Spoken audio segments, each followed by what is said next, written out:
Good afternoon, everyone. It is so great to have you here today and joining us to learn a little bit more about protecting your money from scams and fraud.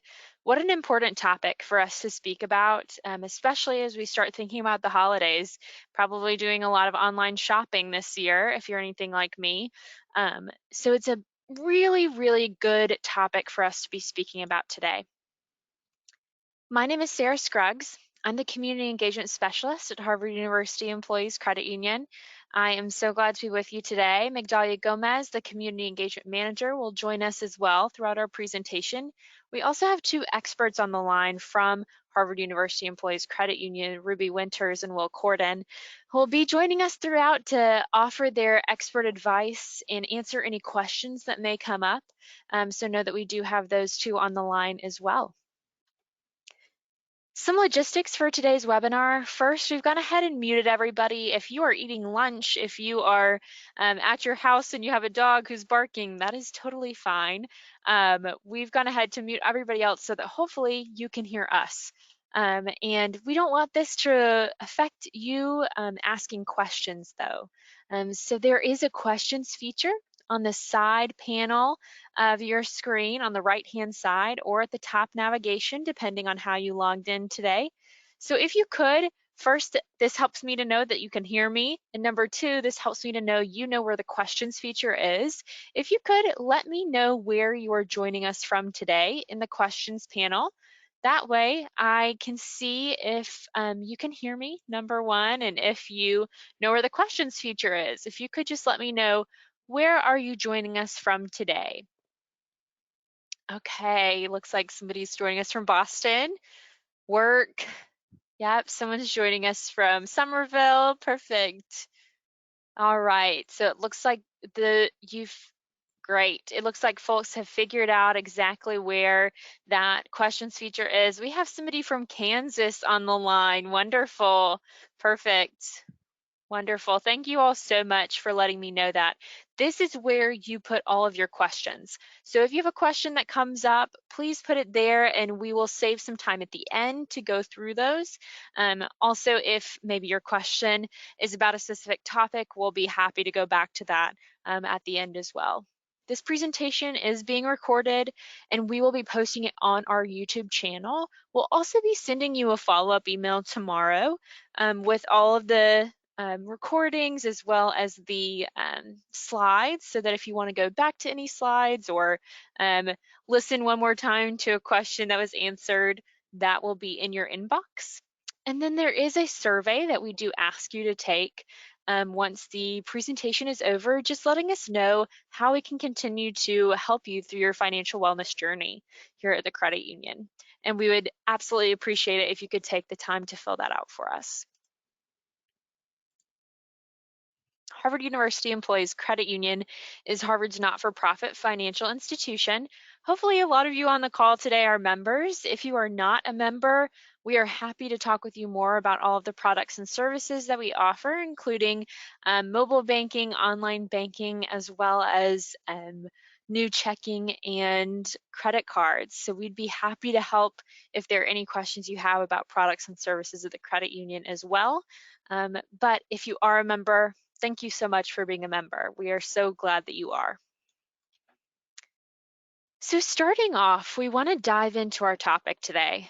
What are fraud and scams? Let's all get on the same page about these two things before we even talk about examples or how we can protect ourselves. Let's first get on the same page about what they are.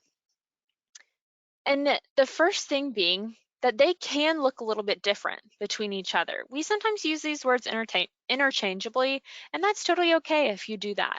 But there are slight differences between fraud and scams. Scams always involve a loss of money, and they typically target individuals. So these are the things that are probably happening to us, you know, people trying to scam us over the phone or via email sometimes. Whereas with fraud, it's normally more complex. There can be a lot of targeting of corporations or full organizations, and it can result in large monetary losses. These are things like money laundering, Ponzi schemes, bribery.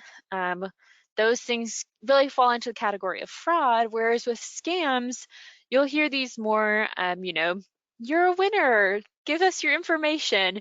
Those are more of the scams. And like I said, we can use these words interchangeably, and it is important to know that these two things are both very bad, right? We don't want to be a victim of fraud or scams, and we don't want to lose any money because of that, especially with us at the financial institution as your financial provider. It's important for us to educate you all on these topics, because part of the reason is we don't want you to become a victim of either of these things. So some types of scams and fraud is what we're going to go into next, so that hopefully you can recognize these things pretty quickly. And before I get started explaining most of these, I do want to, Will Corden, part of our deposit operations team, would like to say a little bit more about some types of scams that we've seen recently at the credit union. So I'll pass it over to you, Will. Hi, everyone. Good afternoon. I just want to talk a little bit about types of check fraud.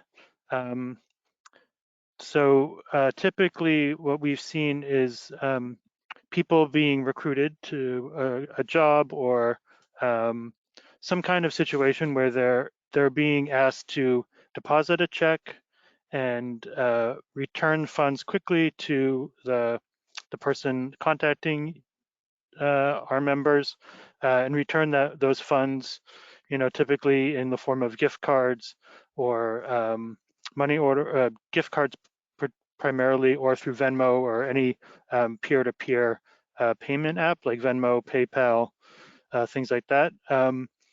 The people committing the fraud or the scam know that the check they're sending is not a valid check. It may be forged, it may be altered, it may be off of a closed account. And the reason why they're asking for things like gift cards or money through PayPal or Venmo is that that's the fastest way they can get the money back. Typically, they'll send a check, let's say for $3,000, and they'll ask our members to send back 1,800 in gift cards, and they're letting the member keep $200 as sort of a fee. But they know that all that money is bad, and they're basically that whole check is fraudulent, and that they're going to get the money that they want, that $1,800, from the member, and the member is going to be out the $2,000. So one of the things to sort of look for in these checks is, like with a lot of scams, misspellings, addresses that don't look right, check numbers that don't match from the top of the check to the bottom, sort of companies that may or may not look real. Just like you might get an email from Amazon telling you have a package, but it's not really Amazon's logo. Well, the checks might look similar to that. They'll often use a real routing number, so it will process through the other bank, and they're counting on that. They're counting on the check being deposited here by our members, being sent to the other bank, and that other bank checking it and noticing it's fraudulent and returning that check to us. That process takes 2 days. So they know they have 2 days to pressure you to send them the gift cards or send them the PayPal funds or Cash App or whatever. And they know that by the time the check gets returned from the other bank, they'll already have your money. So one of the things to keep in mind is that checks have 2 days to be paid by the paying bank, the bank that's written on. So if you receive funds or you get a check and you're a little bit cautious or worried, don't do anything right away. Wait those 2 full business days. A very common tactic is to have the member deposit a check on a Thursday or Friday, because I know they have the whole weekend until Monday when the item gets processed. So that gives the fraudster or the scammer an extra day. So I'd say in general, don't accept money from people you don't know, because they're looking to, it's possible that it's a scam, especially if it's a job or a gift card, or they want you to send money back in a specific way. Um, so kind of be wary of those things. Thanks so much, Will. And I think that's something that you'll hear us say quite a bit throughout our presentation is that sense of urgency that scammers present can be a very easy sign to say that this is not right, this is not okay. And that's something to really watch out for is, okay, you need to go and do this now. You have to do it now. You need to click now. There's that sense of urgency that just wouldn't be correct if it was a real business sending you money or that type of thing. So you'll see these types of scams. I'll go through a few examples with you all. One that has come up more recently and something we recently actually did a presentation on was elder money management. And to be honest with you, a lot of scammers and fraudsters target older adults because they are banking on the fact that a lot of times older adults can be more trusting and more caring in that way. And not know the online world as much, maybe. And so they are counting on them to not really ask a lot of questions. One recently, my grandparents, they got a call from someone telling them that my brother, their grandson, was in trouble and needed to be bailed out of jail. And so that they needed cash to post bail for him. And so thankfully, my grandparents hung up the phone. They were worried, but they called my mom and said, "Have you heard from Sam? Is he okay?" And it is so important that we share this information, and we want you to share this information with your family members, with your neighbors, with those in your community, because things like this aren't just happening to us, they're happening to every single person, and no matter their presence online or what type of phone they have, everyone is trying to get our money. And so it is really important that we teach them that urgency again. If there's something that feels off, take a breath, think about it, think through it, right? And make calls to other people, ask questions. That's really important. Gift cards too. I've had a couple of friends be the victim of a gift card scam where they were emailed by their CEO, that's in quotes, their new CEO, and asked, "Hey, can you go grab some gift cards for our holiday party?" And they most of them knew that that was a scam, but that's a newer scam going around that a fake CEO will email you asking you to go grab gift cards. One other thing with gift cards is they can't be returned, so you can't get your money back on those. So that's interesting to note as well. Phishing scams, something to note, is these are people that are sending you emails pretending to be reputable to get your information a lot of times. And so these are things we'll actually show examples today of a couple of phishing scams that Migdalia has actually recently received in her email inbox. So these are so important that you take the time to notice, ask those questions. Maybe it's coming from a reputable source, but be a pest about it. Ask questions. That's okay because you want to make sure that your money is going where it's supposed to. And it looks like in the chat someone said, that their parent was a part of an elderly scam. Wow, yes. And so that's why it's so important that we share this information with others in our community. So why should we care about scams and fraud? Well, of course, we don't want to be scammed. That is important. We want to keep the money that is ours, right? But there's effects of compromised information that sometimes we don't always know that folks could possibly create a new identity with your information. This is why it's important to be stingy with our information. You may see online where, people are like, put your graduation year in the comments. I don't know if you've seen that on social media, but hold that information to yourself. They could possibly obtain loan and credit cards under your name if they have access to your identifying information. And the big part here is it would be totally okay if they wanted to obtain a credit card under your name and pay it off, but they're actually not going to be paying that debt. They could potentially access your finances. And this is something that is really important for us at the credit union. That is why we have those security questions. And yes, it may be frustrating and annoying to change your password. I know I sometimes get frustrated myself doing that, but it keeps you safe, and that is so important. And then at the end of the day, when there is compromised information about you, whether that's maybe you've gotten scammed or maybe somebody has received your information in some way, they can prevent and delay you from reaching your overall goals. There are so many goals that we have in our life, financially, yes, but also overall.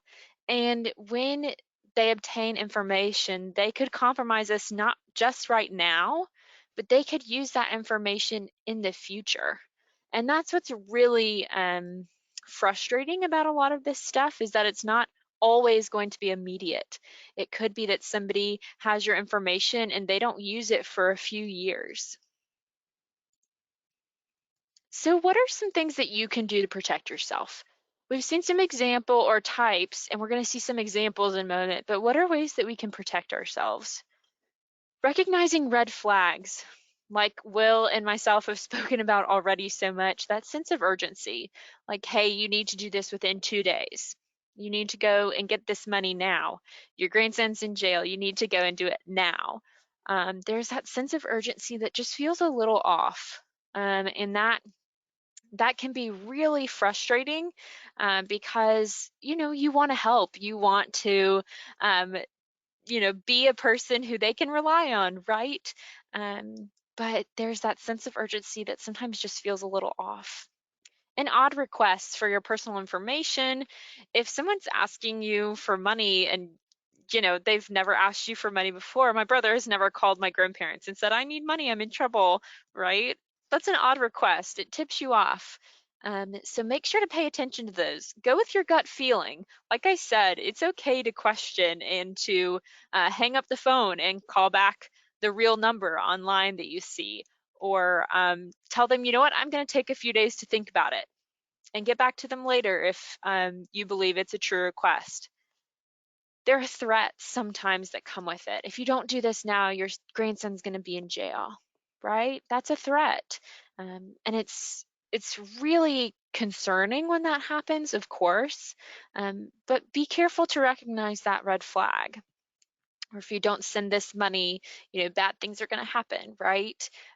Understand that a lot of times if the government or banks need to get in touch with you, we're not going to threaten you. That is not something that is a normal part of our, process of getting in touch with you. When you go online and you see a link, maybe in an email that you've received, look for the S in the website, HTTPS. That's when you know it's secure. So S is for secure. That's when you know it's a true, real website. Sometimes scammers will leave out this S because it's not a true website. It's just a website to get your information. Don't open any unknown attachments. I can't tell you how many times Harvard University IT has sent out emails that say, don't open unknown attachments. And this is really important because it's a way for scammers to get into your computer system. So we definitely don't want that, for sure. If you're reading an email and there's poor grammar or tons of spelling mistakes, that is almost always a red flag for it being a scam. Unless someone is just really bad at grammar and spelling, which hopefully you don't read any of my emails. But a lot of times these spelling mistakes, you can tell they'll be throughout. And we want to show you an example of this. So I'm going to pass it off to Migdalia, who is going to talk about some of the examples that she's seen in her email inbox recently. Thank you, Sarah. And actually, before I jump into that, I did want to point out a couple of different things that have come in the chat. One of the things that Will, one of our fraud specialists, mentioned was that phishing can also happen via social media. So just make sure that you're guarding all the information that Sarah said, so especially things like birthdays or even things that you might not think of, like the name of your pet, we shouldn't be using that as our password. But if you are, that's not hard to find, especially if you're putting it on social media and things such as your birthday. There was also a comment about a Simpson episode in which they talk about frauds and scams. I have missed that, but I definitely will have to take a look at that one. And then someone mentioned that they receive unknown calls almost every day. They don't pick up. They've registered for the national do not call, which I'll put that in the chat shortly. And they're wondering what else to do. Should they change their phone number? And, that's definitely I experience that I think most of us have. Phones are getting smarter. I know for my phone, it says scam likely. So makes it much easier for me. I typically also just don't pick up a phone call if I don't know who it is, because most of the time they will leave a voicemail. But there are a couple of different things that you can do. First, I'm going to put in the chat the do not call registry. That specifically, though, won't necessarily take care of scammers. This is more for telemarketers, so it may not always work, as you mentioned. The other thing that you can do, and it is more work for us to do this and go through this process, but it does help, as Sarah mentioned, sharing the information helps us all, is reporting the fraud. And you can do that through a very easy website, reportfraud.ftc.gov. And one other thing that you can do, and I'm going to talk a little bit about scams and go through examples as Sarah mentioned, but as I'm going through the example, I am going to put the Better Business Bureau has a scam tracker. So if you want to if you're not quite sure, like, oh, when has this happened? Is this legit? Is this accurate? One of the things you can do is actually go online and see if these incidents have been reported around you. And it the more that people that report, the more that the government can do to stop these, the more that we can do all to be informed, the more that financial institutions can share this information out. So it is very beneficial to all of us involved to share that information. But with that, we're gonna move forward and go through a couple of examples of scams that have come in. And one of these, and as Sarah mentioned, these are some that fortunately my inbox is a really good one. So all these were sent to my junk email, but I knew this webinar was coming up and I thought it would be awesome to share. So before I go into what are some things that look a little fishy, I'm actually going to ask you to just let me know in the questions panel. Looking at this email, and Sarah will zoom in, I believe in the bottom left-hand corner, I'll give her the opportunity possibly to zoom in so you can see it a little bit closer. But what are some things that jump out as to, this could be a scam? So please let me know in the questions.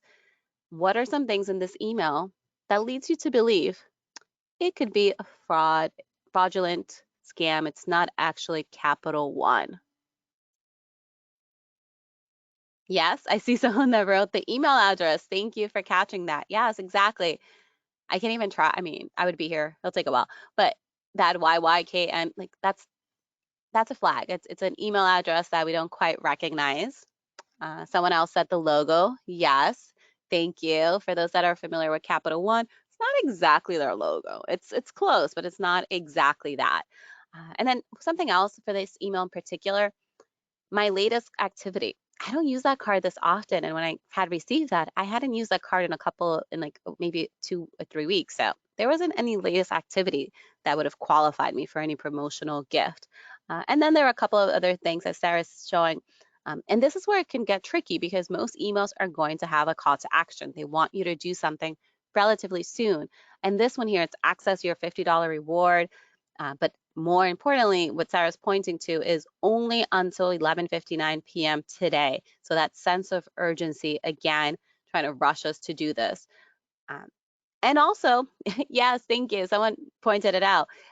It says your $90 Capital One reward, and then that's a subject line, but the email says $50. So that's just careless, which works in our favor because we can catch that. But those are little things to keep an eye on. Now we're going to go to another email that I received, and I believe the other email, this one, people may be able to catch some of this one, but I'll be honest, this one's a little bit harder to know that it's not real. Does anyone see? Let me know in the questions. What are some things here that lead you to believe that this is not an actual email? Yeah, someone said, hey there, seems very casual. Yes, that is something companies are moving to be a little bit more casual. But that hey there is a little suspicious, especially since they have my information.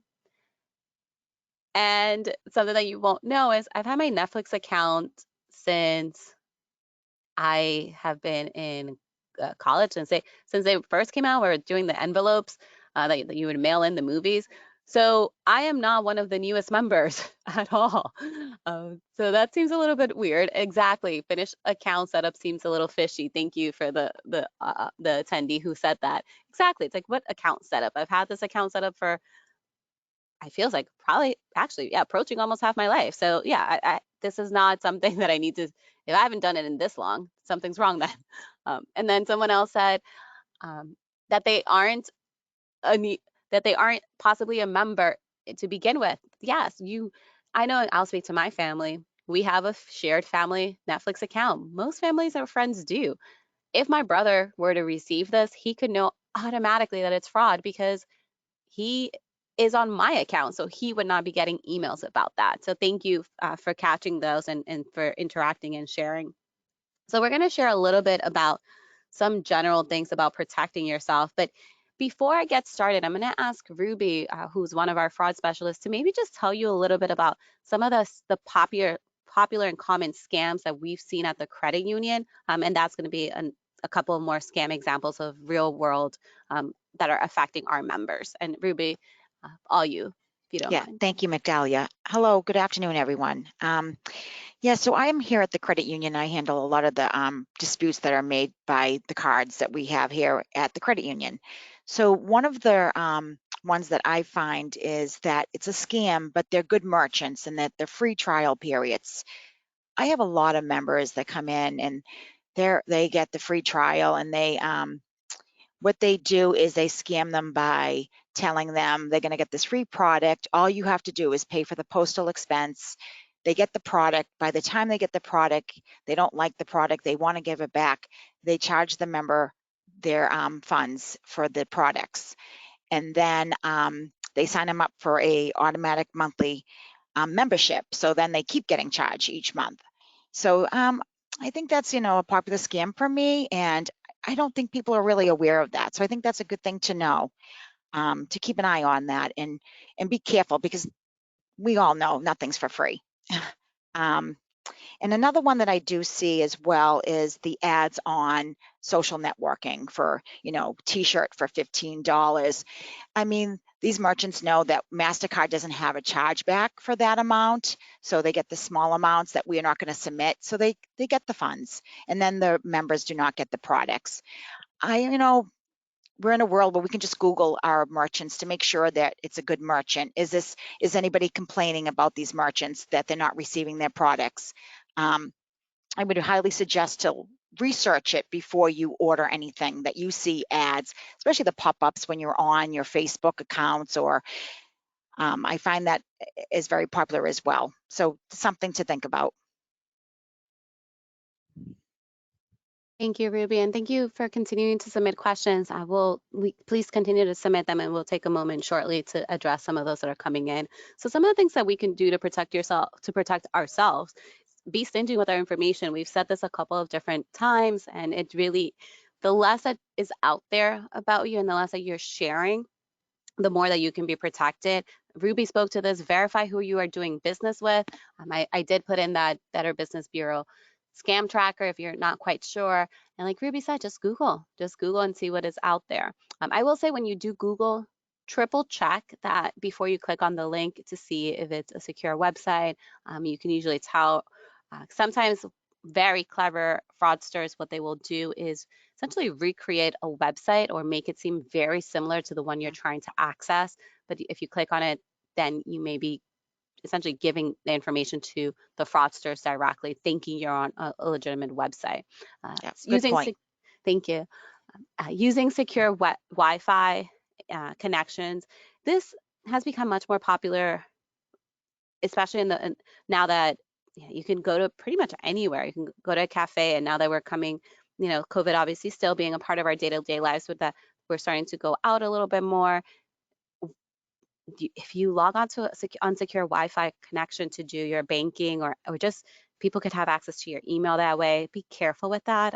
Also with airdrops and other things like that. There's also a fairly more recent scam that just the FTC just released information about earlier this week about SIM cards and fraudsters literally taking your phone. So maybe it's somebody asking you like, oh, can I borrow your phone real quick? Or just somebody taking your phone and putting in a new SIM card that then accesses your information. So, literally be stingy with your phone as well and hold on to it. Make sure that it's in a secure place. I put in the website to report these and continue to share the information as well. And then there are a couple of other things too that you can do to protect yourself. Ruby spoke very briefly about this, but with credit cards, use credit cards. Using credit cards over debit cards. With credit cards, you have more protection because with credit cards, you are not liable assuming you report it in a timely manner. And I forget the exact time, but can't wait like 2 weeks or a month. You really want to do it as soon as you recognize those charges that aren't yours. But you're only liable up to $50. That's what Ruby sort of alluded to, that sometimes fraudsters will get you for a little bit less because they know that the companies won't go after them for higher. But overall, using a credit card makes it a little bit safe, makes it much safer, I should say, not a little bit. With debit cards, once they have access to your funds, that's essentially, they have access to your funds. And it's very hard to be able to access those funds because now they've left your account. I don't know if Will or Ruby want to speak more to the logistics of, it's left your account. We can't really do much with that. But with the credit card, you can stop it. Also with the credit card, if you use a credit card and that's compromised, it has less of an impact on your day-to-day life in the sense that, you can contact your credit card provider, they can freeze it, they can deactivate it, they can do the fraud piece, they can issue you a new credit card. Your cash, your day-to-day money is not impacted. With our checking accounts or savings account, but specifically checking if you're using a debit card, once they access those funds, that could be rent money, food money. That is your day-to-day money. And that's why it's important to, one of the things that you could do to protect yourself is try to use online bill pay. Try to avoid mailing checks. That is something that we've seen often, that fraudsters are still going through the mail and they will take the checking account number and wash those checks and essentially utilize the check for something other than what you intended. And again, they are taking the money from you. That's taking the money from your account. And then something else that you could do to protect yourself is use two-factor authenticators when available. And what this means is that when you log onto a secure website for your financial institution, or credit card company, primary financial institution, they're going to ask you to confirm that it's you by emailing you or activating something on your telephone. It is another safety feature so that if someone does get access to your email or does get access to your account, they hopefully do not have access to your email as well, or don't also have access to your phone. And I know I went through a lot of different tips for protecting yourself, but I will say, if Ruby or Will, if there's anything you want to add, feel free to share now before I move on to the next one. Well, you are correct about the credit and debit. I mean, I don't want people not to feel they can't use their debit card, but you are right. It is our own money and it is our own things that we rely on every day.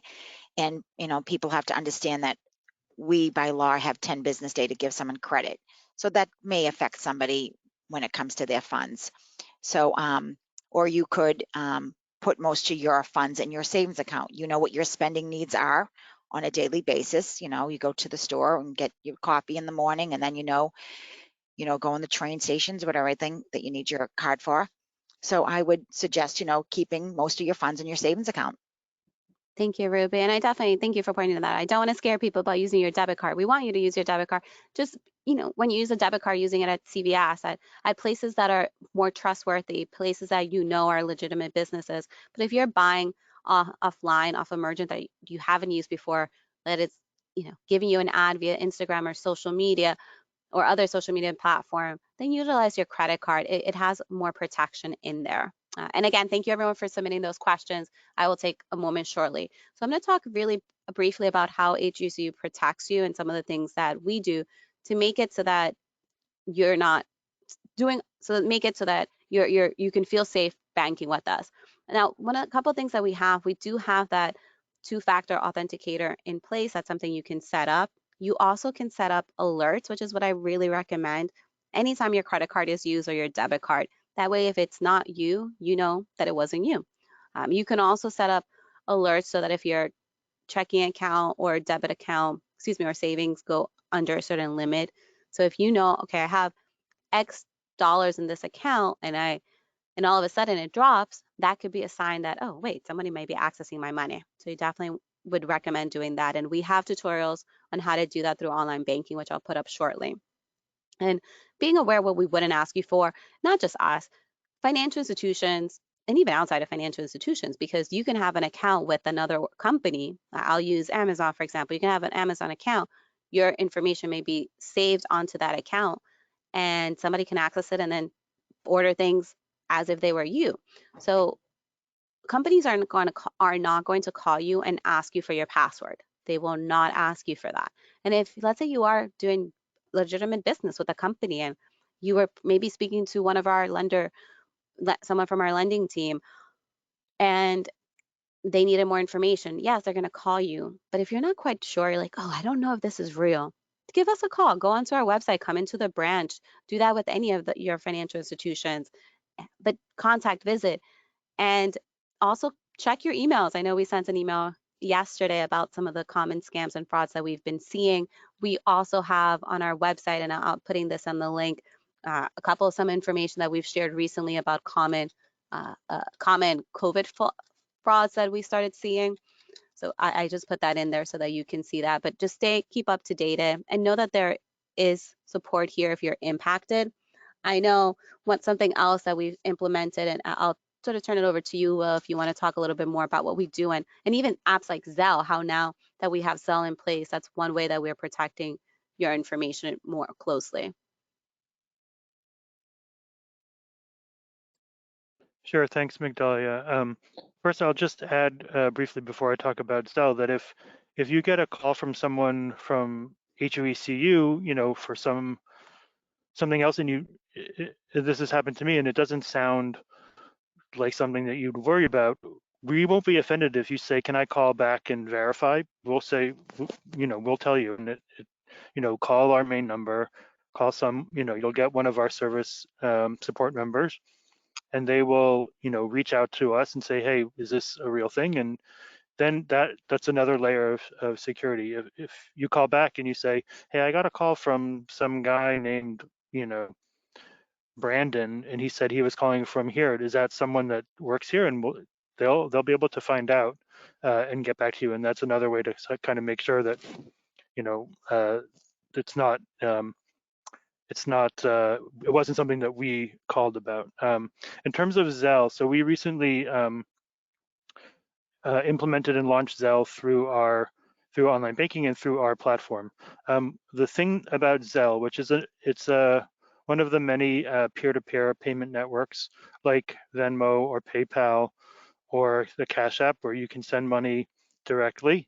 The added benefit of Zelle when your bank has Zelle is that instead of using it as a standalone app like you would Venmo or PayPal, where you have to link your account to PayPal or to Venmo, either through your debit card or through your account, and then that app, Venmo and PayPal, has your information, and the funds go from PayPal to you. It's like they're sort of like a middleman.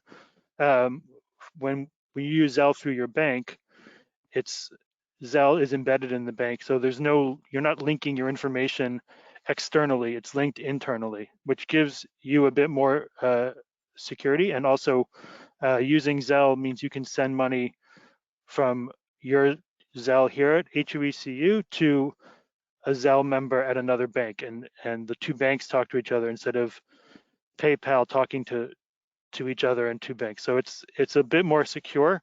I will say that in terms of any of these peer-to-peer networks, it does function as cash. So if you send money to someone you didn't know, and again, don't send funds to people you don't know, we can't recover those funds as fraud. Once it's gone, it's gone.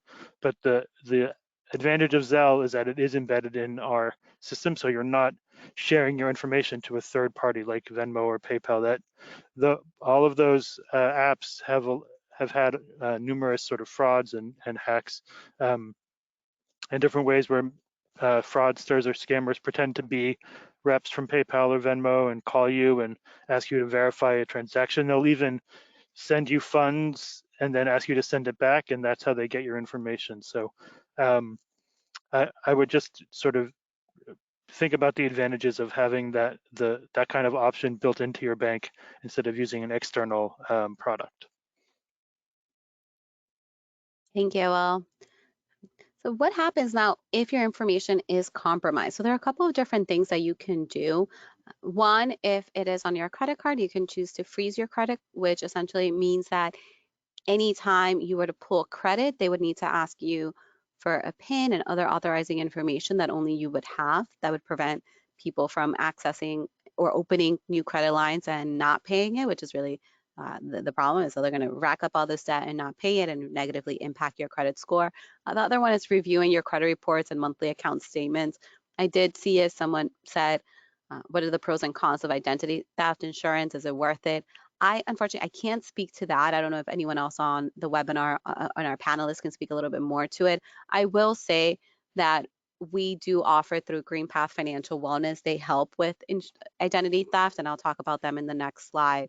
But one of the things that you could do, which really is a big step, is just reviewing your credit reports, reviewing your monthly account statements, setting those credit card alerts, setting those checking account alerts. And yes, it's more alerts and more something else to look at in your email, but it not only protects you financially because you're going to be more aware, it also can help you stick to your budget, can help with making us aware of how much we're spending. The other piece is going to be filing a police report, and I'm going to go through this list, and then I'll ask Ruby, who works with police officers and know more about the process, if she wants to add anything. But you can do credit monitoring, you can add additional security on your accounts. These are all things we would want you to do beforehand, but if you didn't, definitely do it afterwards. Possibly having to close accounts. This is something that I know Ruby has had experience with. And if you have sent the money, contact that financial institution right away to let them know that you have been a victim. And Ruby, anything here that you want to speak to with all you do? Right. So when somebody is a victim of a scam and they call us and contact us, we tell them to call the local police where they live, not where the actual transactions took place, but the local police where you live is where you would start the process. So I would start with that. And then from there, like you said, I would definitely notify, your bank or your credit card companies as well. And if the police have any further information needed, they will contact us or the bank that it's affiliated with. So sometimes we do work together. Thank you, Ruby. And something else too is checking your accounts online often too. It can be so easy nowadays to not look at our accounts, not look at our account statements, but that's what fraudsters and scammers are sort of hoping. They're hoping that we're not attentive, and therefore they could maybe, because it may not always be big scams. It could be little scams here and there, but that's your money. You want to protect all of it. So the next slide, we have a little bit of information about identitytheft.gov, and just if you have been a victim of identity theft or just in general to protect yourself. I know someone mentioned some sort of identity theft. This is a great place to start. It's directly from the Federal Trade Commission, FTC. It's through the government. But probably the biggest one is always being vigilant, always knowing what is happening with your accounts, checking your accounts often, setting up those alerts, putting systems in place to protect yourself, because what we want to do is we want to avoid having to be reactive. We want to be in control of the situation. I did mention previously a little bit about Green Path. They are one of our trusted financial partners here at the credit union. Everyone that is a member, all of you here, have access to this for free. This is one of the benefits of being a not-for-profit, is that we can take those profits that we make and invest it in services such as these that will help our community stay financially healthy. Now, what exactly does Green Path do? They are accredited credit counselors. They help with credit, they help with budgeting, they help with identity theft. If you are in a situation that you've been a victim, and do what Ruby says, definitely contact your financial institutions first. But if you need someone to walk you through, okay, did you check your credit reports, or let's check your credit reports right now, they can do that. They can also help you provide additional support as well. And one of the other things that you could do is staying aware of what are frauds that are happening. We post a lot of information on our blog about current frauds, and we also do share via social. So we do recommend that you just take a look periodically. You can also subscribe to the blog if you'd like. And I'm going to put in now a link to our survey. We do have a couple of questions, but I'm just going to put the survey link in now so that folks have a chance to complete that while it's top of mind. But if you do have any feedback, please let us know by completing the survey. It's a very quick survey, and that does help us. And I should also mention, for everyone that attended, you will be entered in a raffle. So some of you will be getting an email from us, and this is us letting you know that we will be emailing you to ask for your mailing address, because some of you will be winning HUECU swag boxes that will have a couple of different things as a thank you for attending today's presentation. So we will be sending that email to you.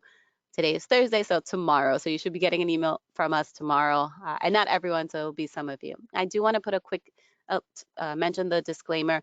You know, we have specialists, we have our panelists, we have Sarah and myself, but this is general information. We don't know your specific information, so we always recommend contact us directly if you have some questions. So I'm going to go through some of the questions that we received, and I will open these up to anyone on the panel who would like to speak to these. Someone asked, would we recommend deleting the CVV number on a credit card? I don't know. I think if I were to delete mine, then I wouldn't remember it when I do need it. I don't know if anyone else on the panel has some specifics on that. Absolutely not. That CVV code is important to the chip. It reflects to the expiration date, so it's needed to do transactions online. So I wouldn't recommend that. Thank you, Ruby. And just remember, when you do have fraud on your card, you do have chargeback rights. If it's fraud, you will get your funds back. So I don't want people to be afraid to use their cards. Thank you, Ruby. Someone asked, have we heard of the door-to-door energy salesperson scam? Has to do with an in-person representative, and that is in quotes, asking for utility number and going through a scam called slamming. I am not familiar with that one. I thank you for sharing that. I think from what you shared, gives a very good overview, but I don't know if anyone else on the panel is familiar and wants to speak to that one in particular.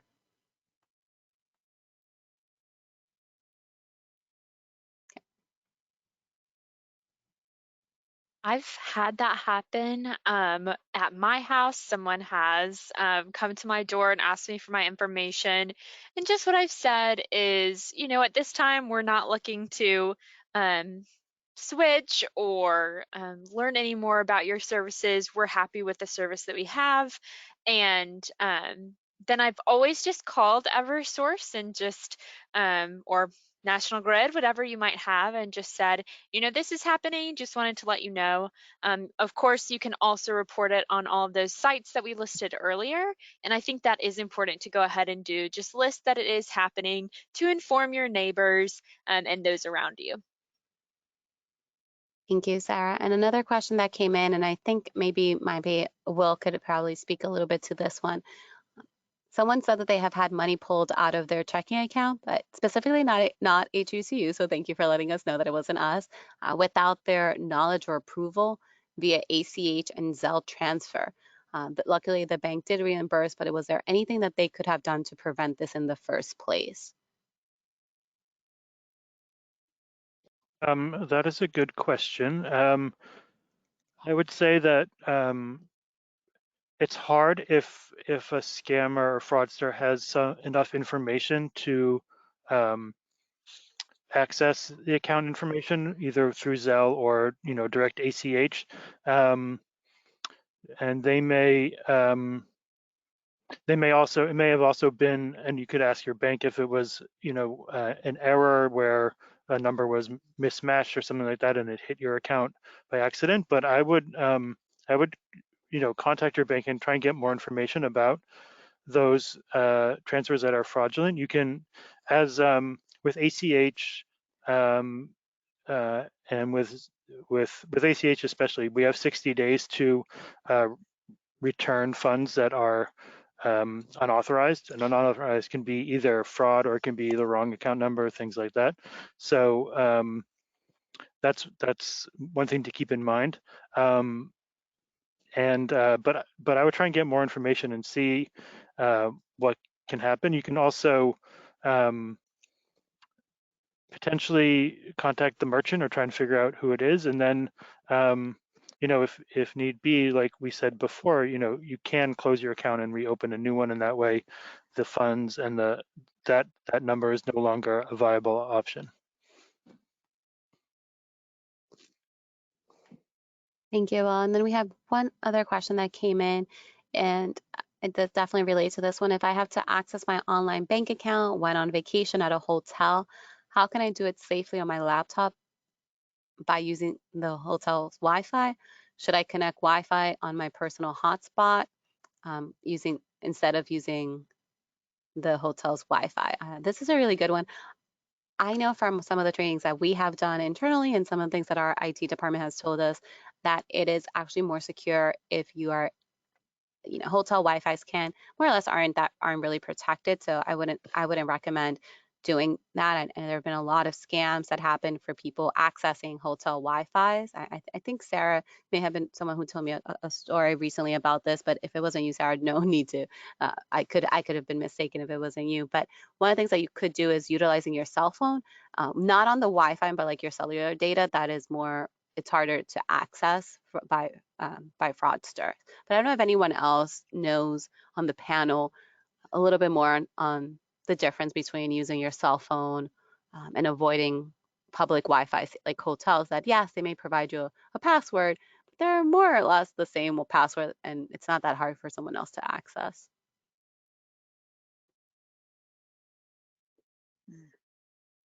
Traveling a lot, I think, can be difficult when you are wanting to keep up with your information. But I think exactly like Migdalia said, doing it on your data plan is going to be a little bit more secure than doing it on something like hotel Wi-Fi. So I 100% agree. Maybe turn on that hotspot if you can and connect to that way, so that way you are the only person connected to that, and just be aware of those around you not connecting to that hotspot, making sure your hotspot has a password and it's not available for those around you.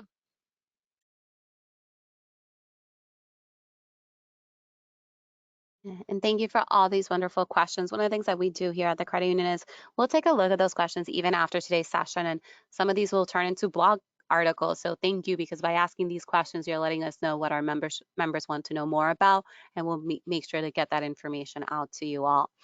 At this time, I don't see any additional questions that are coming in, but I do want to give the panelists one last opportunity if there was anything that we didn't address.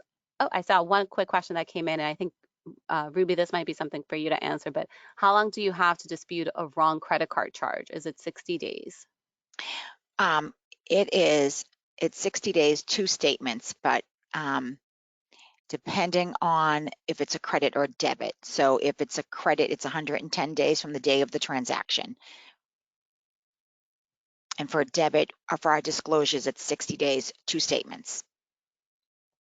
Thank you, Ruby. And with that, I will turn it over to maybe Ruby if you have anything, or Will, or Sarah, I'll say the entire panelists, any last closing remarks before we sign off. I do. So I just wanted to go back to the police reports. This is a sticky one, because sometimes you don't know whether or not you should file a police report. So I would suggest calling us first to make that decision to help through the process.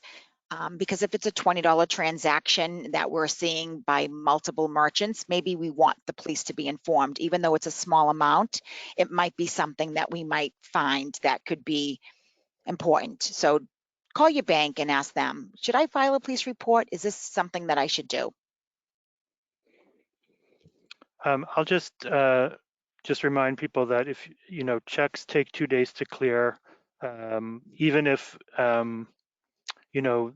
you're assured that it's a valid check, I wouldn't assume that the money is available until 2 days later. It's just a way of being safe, and not, accessing funds that may not be available.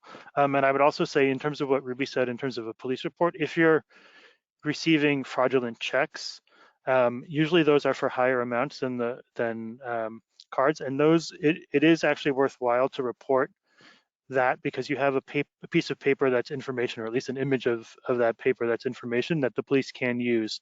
And usually, if it's check washing through the mail or sending fraudulent checks, it's not one person doing it. It's sort of, there's something larger, and that information the police can use, even if it's your local police station. They get information from federal agencies, FBI, things like that, that they know about, larger scams or potential large fraud operations that are targeting, areas or businesses or specific people. So with checks, if you have fraudulent checks, or you've received fraudulent checks, it is worth opening a police report. But again, don't take money from people you don't know, and wait before you give money out, either through buying gift cards or anything like that, whether you get the money from Zelle or a check or ACH. If it doesn't look right, let us know.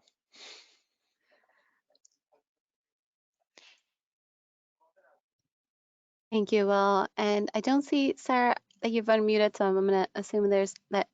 I don't know if there's anything else that you wanted to share before we close up.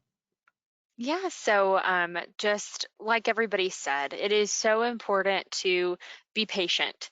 A lot of times these days we are so ready to go, go, go. When we hear someone ask us to do something, we are definitely ready to do that. And I think it is so important to remind ourselves to just take it slow when it comes to these things. Understand that, no bank will ever threaten us, nothing of that nature, and to just always check in, and really to listen to our gut when a lot of these things happen, and be safe with our information online.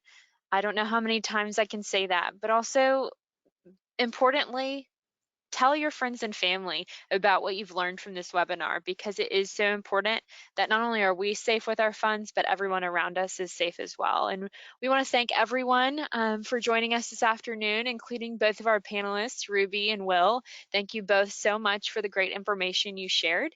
And we hope you all have a wonderful afternoon.